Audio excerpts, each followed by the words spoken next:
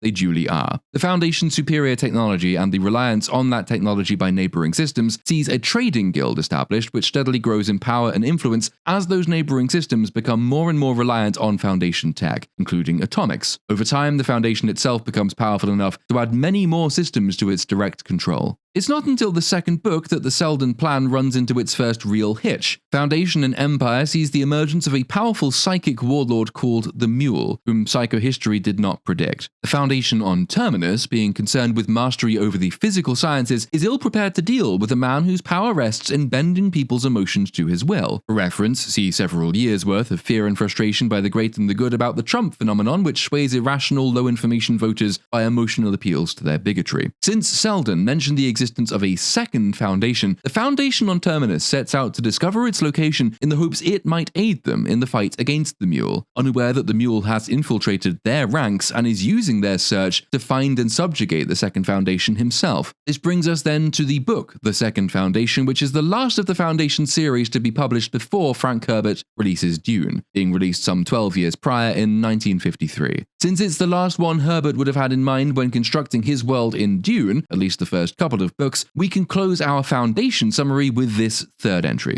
Unlike the Foundation on Terminus, with its emphasis on the physical sciences, the Second Foundation was secretly established by Selden with a focus on mathematics and psychology. They too are aware of the Mule, who they wish to defeat, and they succeed in this endeavor by subduing his mind, returning him to rule over his kingdom in peace. But in doing so, they ensured that the two foundations developed some mutual knowledge of each other's workings, which the Selden plan does not permit. The first Foundation begins to consider the second a threat, and to set the plan aright, 50 members of the Second Foundation allow themselves to be discovered and killed on Terminus, which convinces the First Foundation that the threat from the Second has been eliminated for all time. Balance and right order restored, the Second Foundation being once again a secret, the Selden plan progresses as it is meant to, at least until Asimov returns to write Foundation's Edge in 1982, but that book's beyond the purview of this video. So yeah, Wigs in space, as evidenced severally by the belief that a combination of rational order and scientific minds can bring humanity out of a dark age and back into the light, and the distinctly patrician disregard for the rights and freedoms of the common man in doing so. The greatest threat to the Selden plan is base human nature, whether the emotional manipulations of the Mule or the surrender of rationality to emotion by the fearful scientists of the First Foundation. Yet even that can be surmounted by wise and far-sighted scientific minds with a full understanding of the plan and a holistic grasp of the various disciplines, willing to sacrifice their own lives as part of the great game of societal manipulation that psychohistory really entails. The principal difference, then, between Gibbon and Asimov is one of tone, not of content. While Gibbon was writing at a time when the British Empire seemed beset by the same diseases he diagnosed in The Fall of Rome, another way in which Whig history is beholden to the present, Asimov was writing at the beginning of the true American Empire, the unprecedented accumulation of power and wealth without the baggage its old world precursors had to deal with. I mean, hell, all Americans then and pretty much all of them still today persist in the happy belief that y'all don't have an empire. You just have military bases in about every country in the known world, but they invited you in, so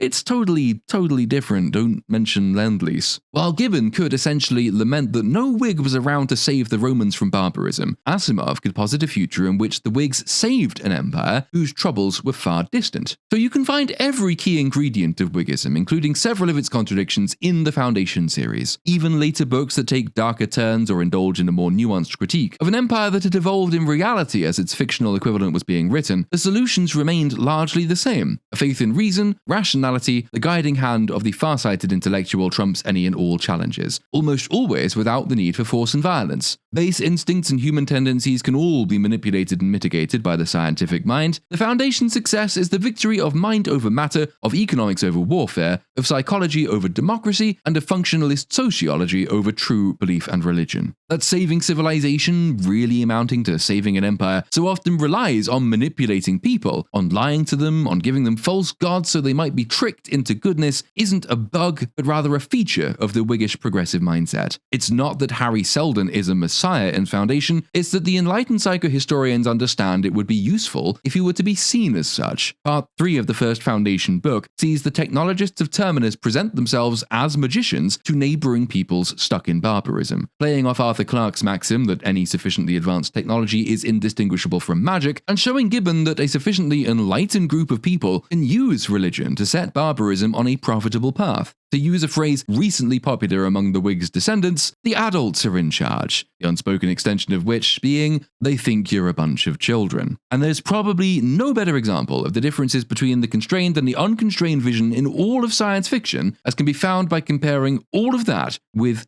Dune. It's worth setting out the similarities Herbert deliberately works into his world creation, because the closeness in form is what makes his subversion of Asimov's philosophy as potent as it is. I am not a psychohistorian in that I don't intend to trick you into agreeing with me. I'm doing all this because I think these things are genuinely fascinating, sure, but also because we're shortly to move on to films in which a large part of this is, if not entirely absent, then largely missing. What I'm describing here is Dune proper, so you'll understand what I mean when I later call the Villeneuve films Dune Light. Now, I've made much of how Isaac Asimov's personal politics, really his entire political philosophy, permeates his fictive creation. Foundation is an unusually perfect transplant, or maybe it would be fairer to call it an extrapolation, of an author's worldview into fiction, and it's easy to diagnose as such because, as I hope anyway that I've shown, Asimov's Whiggism is clear, transparent, and programmatic. If, by contrast, it seems harder to do this with Frank Herbert and Dune, that's probably because we're looking at it the wrong way. Dune isn't offering an alternative system that Herbert finds preferable to the Asimovian one. Rather, Herbert is repudiating the very idea that any one system is to be preferred over another.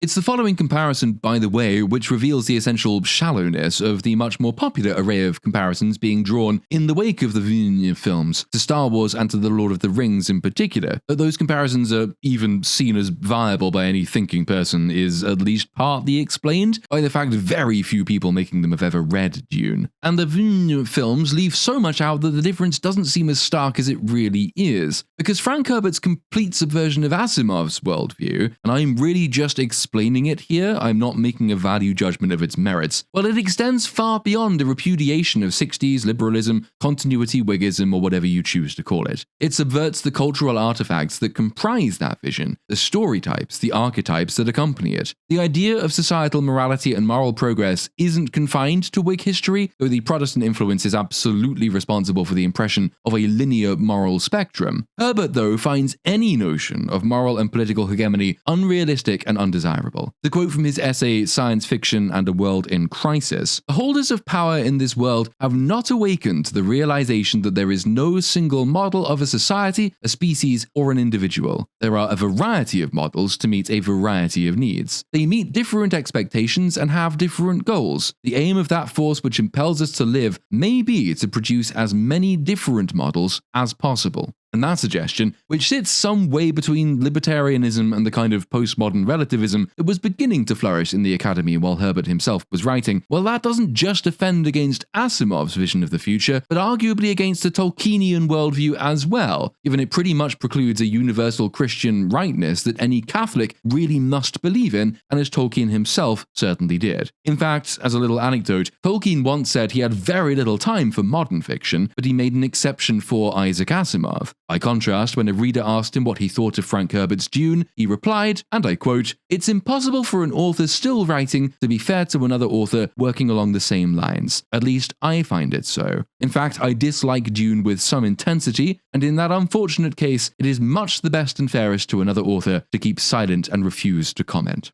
So yeah, there you have it. Tolkien got Stuckmanized. This is only conjecture, of course, but my, semi-educated guess is that Tolkien dislikes precisely those qualities of the book that I've just mentioned. Dune repudiates a universal rightness of moral vision, which is important to Tolkien, and the validity and desirability of those institutions that comprise an ideal society, which Tolkien likewise valued. Dune is an attack on the very type of monomyth that The Lord of the Rings represents, a subversion of the hero's journey that likewise renders Star Wars completely incomparable, except insofar as the comparison is meant to highlight how different they are. There'll probably be much more to say about this when we come onto a section detailing the hero's journey, but Star Wars is a simpler form of the same monomyth told in The Lord of the Rings, its base assumptions being that there is such a thing as goodness and there is such a thing as evil, and it's good and brave men and women with their values and priorities properly placed, in family, in friendship, in decency and honor and fairness, that can secure the triumph of good over evil, which rather rests on the assumption that there's a state we can call good to begin with. By contrast, Herbert was unashamed to describe Dune as a story about power, to say that the difference between heroes and anti-heroes is how long the story goes on for, and to enjoin against following any leader of any cause to any destination in particular. His characters that might seem villainous, like the Baron Harkonnen, are intended to convey not evil, but mere reality. Given X conditions, Y incentives are in play, producing Z characters. They demand not so much condemnation as mere understanding. If you wish to avoid them coming to be, you have to avoid the conditions that bring them to be. As a major author of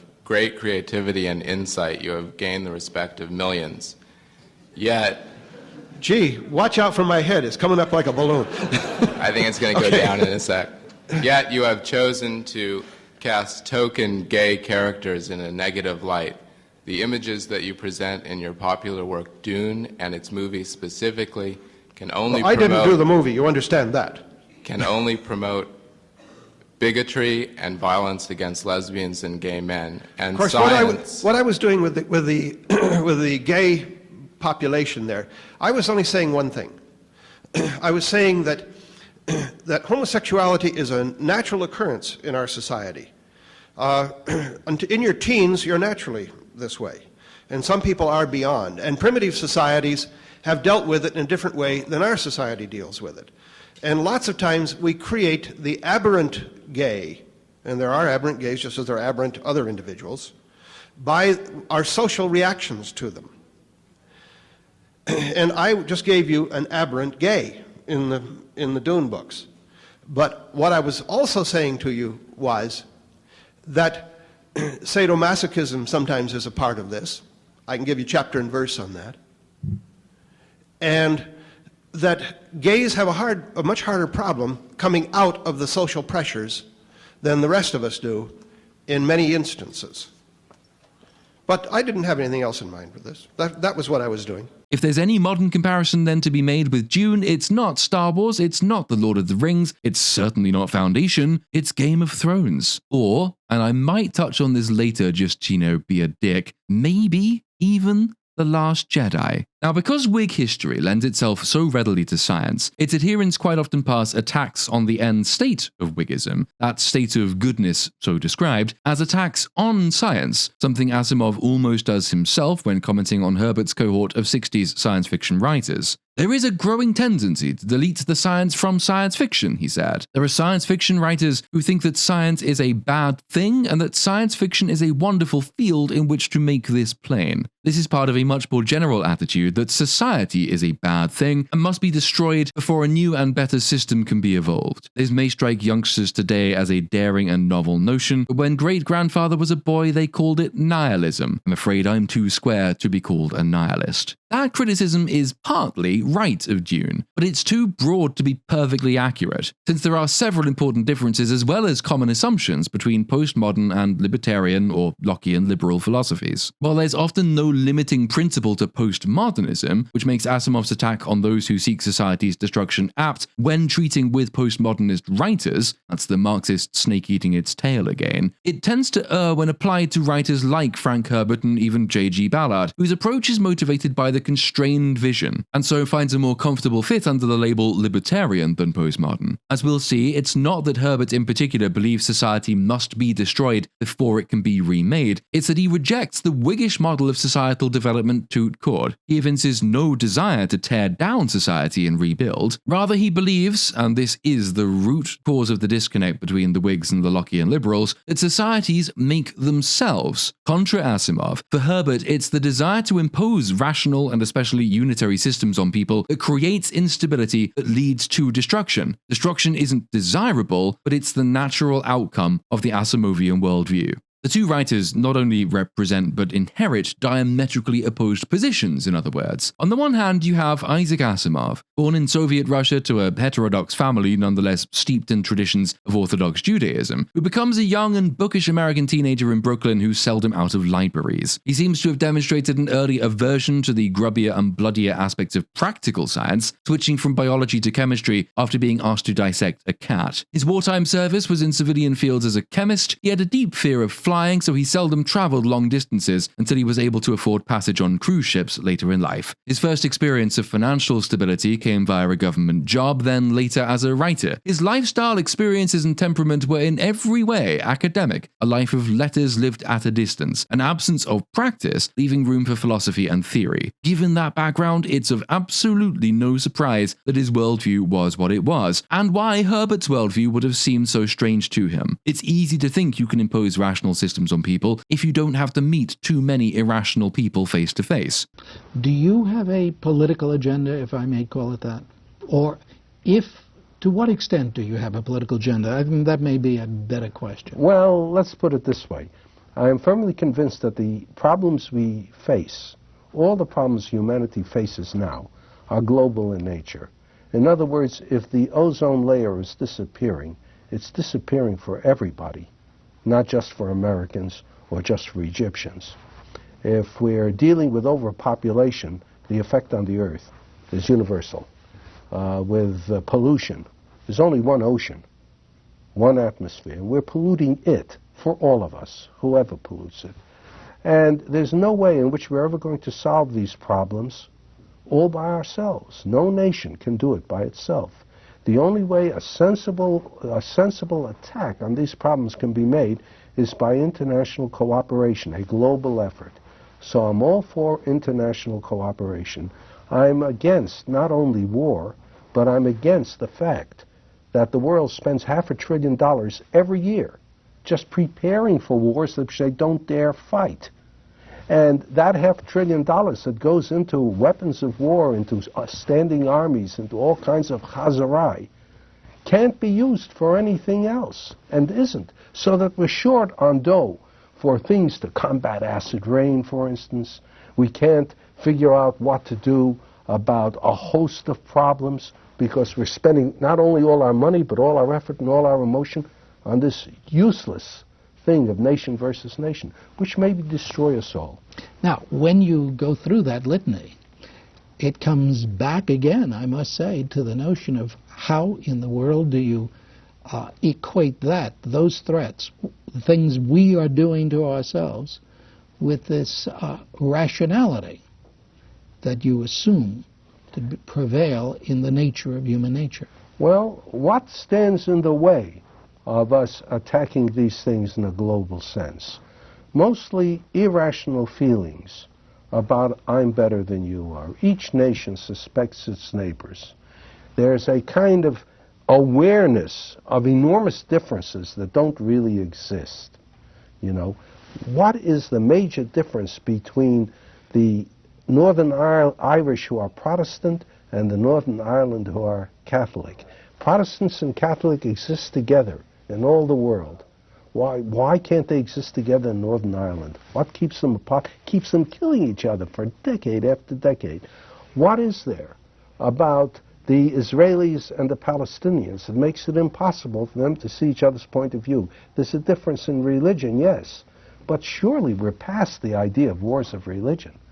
There is this foolishness, which I can only think of as foolishness, that as the whole world is sliding into the abyss, people are ignoring that fact and fighting with each other.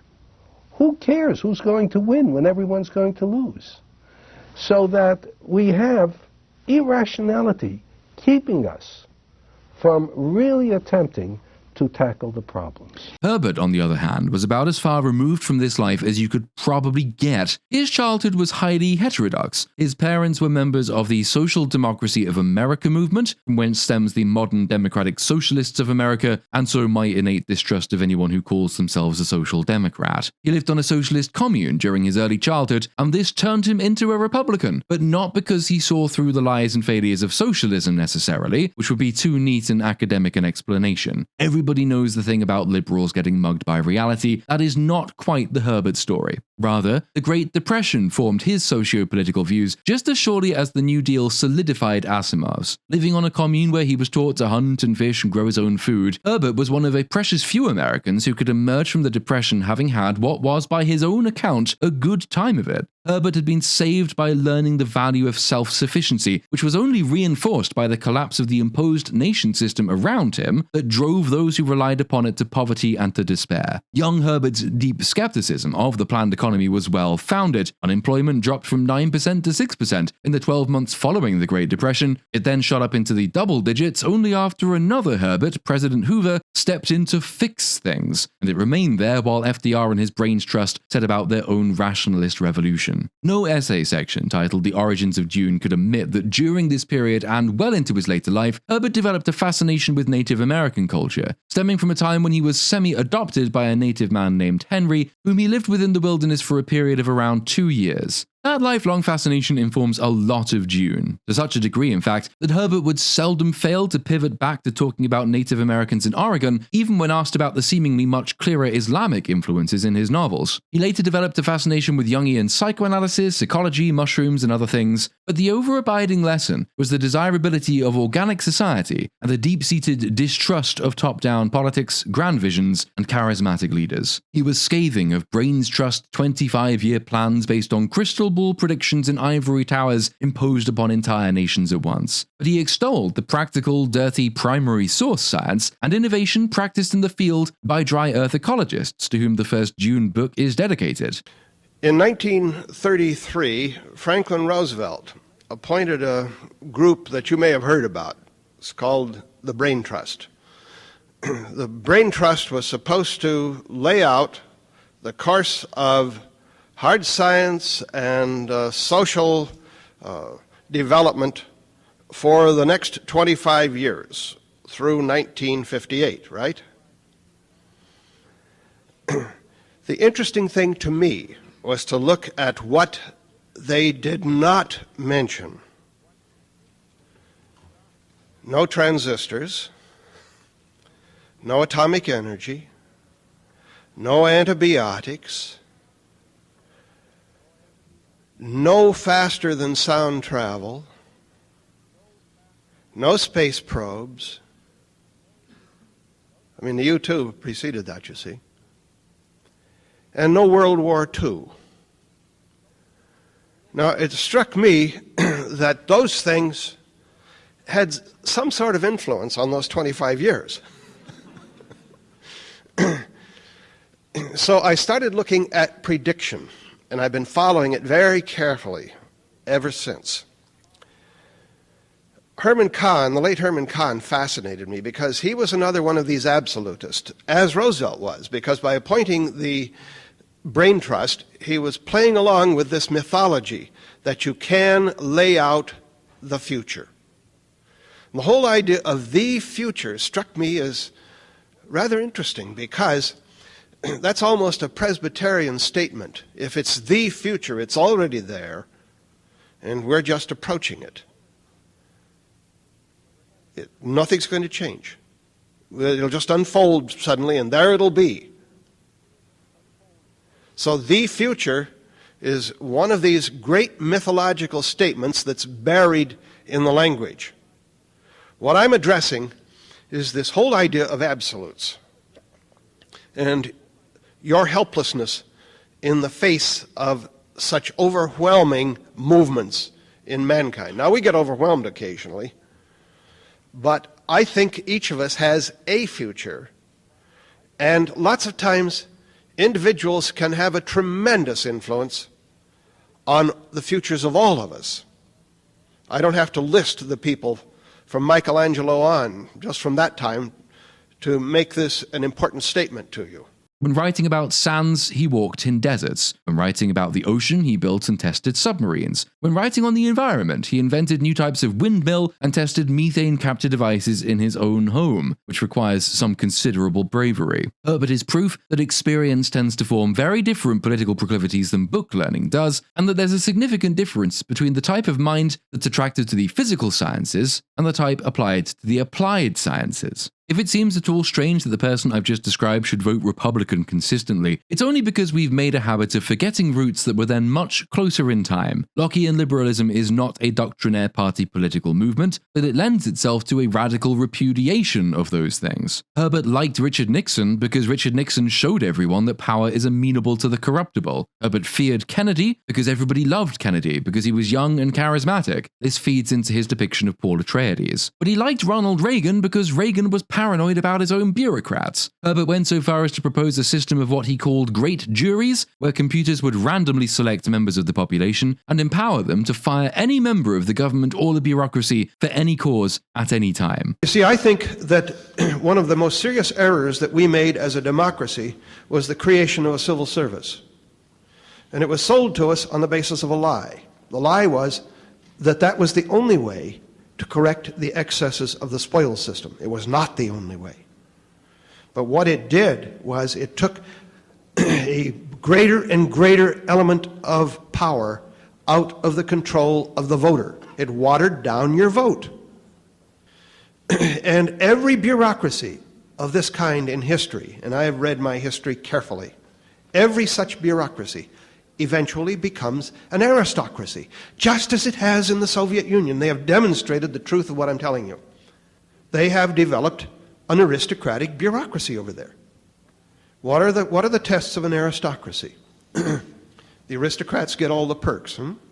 They don't have to stand in lines to get their meat. They have cars, they have servants, they have special dachas for their vacations. But the ultimate test is, do they pass the power along to their children? They do it quite openly now, and it's announced in Pravda. We're a long way down that road in the United States. We don't have to go down that road, and I hope we don't. Because I really believe in power to the people. I think if you put responsibility on people, we rise to the occasion. And I know a lot of closet aristocrats in our society. Some calling themselves liberal and some calling themselves conservative, who are fostering this bureaucratic growth. And it doesn't make a damn bit of difference whether it's a fascist bureaucracy, a so-called capitalist or oligarchic bureaucracy, or a communist or socialist bureaucracy. To the people looking up at the bottom of it, they're identical. When was the last time you were treated courteously by a bureaucrat? They don't have to treat you courteously. You can't fire them.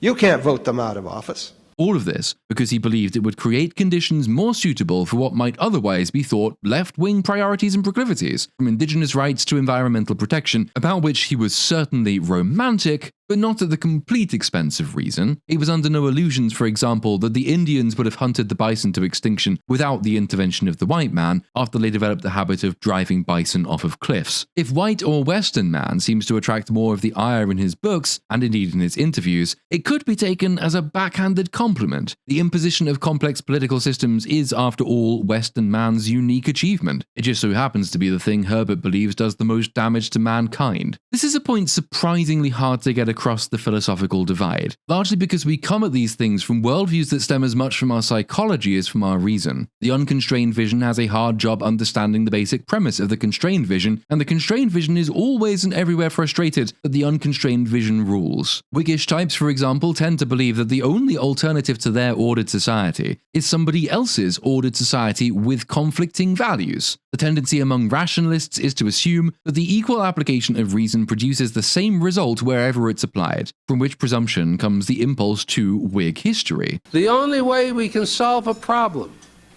is by a human solution, a totally human solution, an international solution, a cooperative solution. It is important that the world get together and be sufficiently a unit to face the problems which attack us as a unit. The problems with the ocean, with the atmosphere, with the soil, with the population, with pollution, with anything you want to aim, do not distinguish among us. How then can we distinguish among ourselves?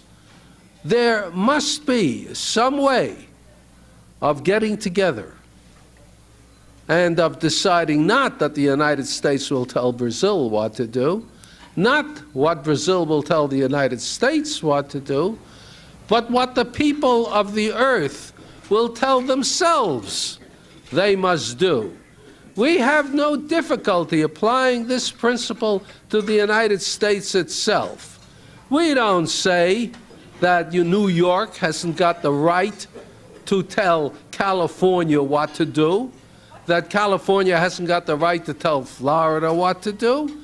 When it comes to international trade, when it comes to any facet of national life that rises above the parochial needs of cities and states, the federal government tells all the states what to do, and the federal government can do it because it consists of representatives from all the states.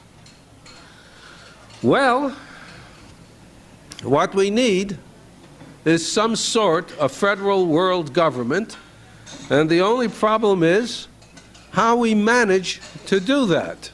But if one were to reduce Frank Herbert's philosophy to a maxim, which should hopefully make what follows easier to digest, it would be something like this. You cannot make a society. Societies must be left to grow. Dune, then, actually leverages its first attack on the Asimovian worldview before the first word is technically written. Essential to the mechanics of the Dune universe is the Butlerian Jihad, a massive and destructive war fought long ago by humans against thinking machines in which many entire planets, including Earth itself, were lost. The resultant prohibition on thinking machines, or machines with the mind of man, is essential on a mechanical level in explaining the near-total absence of complex computing science in Dune's universe, which is a very handy way of freeing Herbert of the demands of scientific speculation. The Denis films don't do too much to explain this, but that job is taken up by the Mentats in the Dune universe. The irony being that outlawing machines with the minds of men necessitated the development of men with the minds of machines. This is what enables Theophile Howard to pull data seemingly out of the ether. Mentat training is likewise responsible for many of Paul's latent abilities. But it's also an important break with the uber-rationality of the Asimovian worldview, since hyper-advanced computers can only be perfectly dystopian or perfectly utopian things, and Herbert has no interest in figuring out a universe ordered in such a mathematical way. Unlike Asimov, he considers this a practical impossibility. Herbert is much more comfortable with the freedom of fantasy than he is with the programmatic rigors of abstract science, of which Dune contains very little and says nice things about less.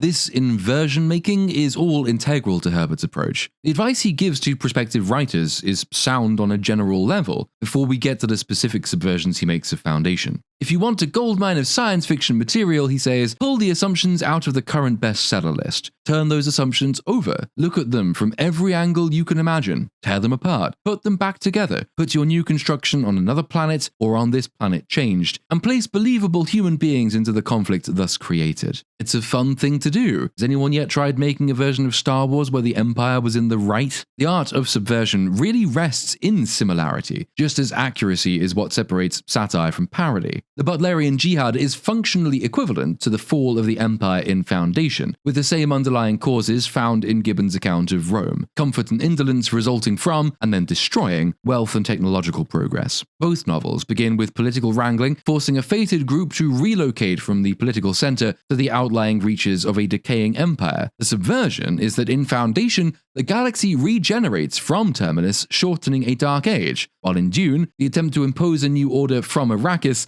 leads to an intergalactic war in which tens of billions are genocided in the name of justice and peace. The new orders, however, are established in not dissimilar ways. In Foundation, the technologists of Terminus present themselves as religious figures to primitives in a successful bid to shape those primitives' evolution along peaceful lines. Terminus is the source of objective enlightenment. In Dune, the Missionaria Protectiva of the Bene Gesserit Sisterhood seeds primitives with a religious impulse that they hope, in conclusion, will concentrate power in their hands and so bring order to an unstable universe in the body of a messianic figure that they control. The subversion. In Foundation, the technologists are successful. In Dune, the Bene Gesserit and the Imperium they both rule and serve are violently overthrown by the godhead they themselves created. In a bid for control, they created chaos. In Foundation, Terminus is the objective source of enlightenment. In Dune, Arrakis births just one of many subjective enlightenments that has to be imposed on others by armed struggle. In both Foundation and Dune, a powerful guild of traders is an offshoot of the religious mission. The traders in Foundation gain wealth and influence as the planets around Terminus become dependent upon its technology, and in Dune, the Spacing Guild serves a similar purpose. So again, there is a subversion. While the traders in Foundation are essentially predictable and assimilable by the Seldom Plan, to the extent that one particularly powerful trader in fact becomes a mayor of Terminus, in Dune, the Spacing Guild acts in a manner closer to the East India Company, as the galaxy's reliance upon it for transport of people and materials confers upon it significant political power separate from both the Imperium and the Landsrat, the Forum of the Great Houses. So while the one is predictable and can be made harmonious, the other, the Spacing Guild, forms part of the three-way separation of powers that the Bene Gesserit lament, right at the beginning of Dune, for its innate instability. The traders spread enlightenment from Terminus, the Spacing Guild embroils itself in a plot to assassinate the Emperor. Comparisons can be made too between the Bene Gesserit and the psychohistorians and their mutual reliance on forms of foresight, whether the scientific theoretical form of Foundation or the genetic trait of prescience engineered by the Sisterhood in Dune. But then again, there is an inevitable subversion. Prescience itself is a guaranteed good in Foundation, to the extent that the only threats to Selden's plan come from things he cannot predict. And salvation is achieved by the second Foundation returning conditions to accordance with the plan,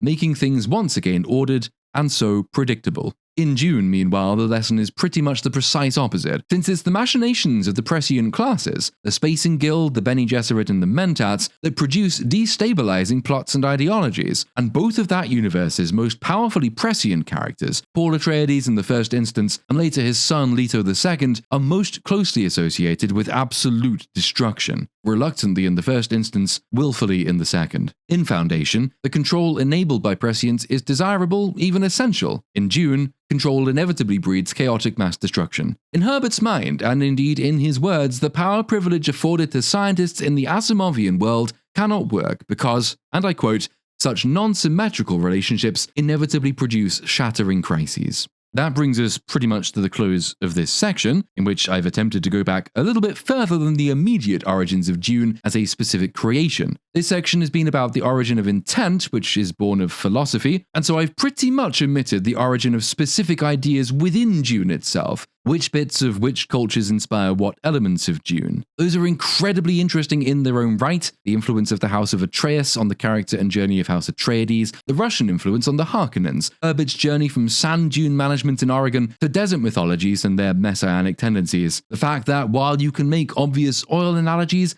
the geriatric spice is really the gold guarded by the archetypal beast of legend, one of the ways Herbert taps into monomyth before subverting the typical heroic form of the thing. That's all fascinating stuff, and if you're curious about the weird alchemy that turns real world into fiction, I encourage you to look it up for yourselves. Some of it will pop up when we deal with what is in, and what's missing from, the plot of these new film adaptations, but the point of this section has been to give a basic grounding in what the point of Dune is, and to establish how all of the various constituents of its plot, character, and world building are woven together to service the theme of Dune. The argument I'm setting up here is that Denis Villeneuve's Dune adaptations and the specific abridgments they make don't entirely miss the point, but they do substantially hollow it out, and sometimes they go so far as to change it in subtle but important ways. If one of the points of praise handed out to Peter Jackson for his treatment of Tolkien was his well-known promise to depict only Tolkien's vision and leave modern sensibilities, values, and interpretations at the door, then it follows that one of the points of criticism for Denis Villeneuve is precisely that sort of imposition. Changes and omissions that not only make for shallower characters and a more deracinated world, but that make for a less faithful adaptation thematically as well.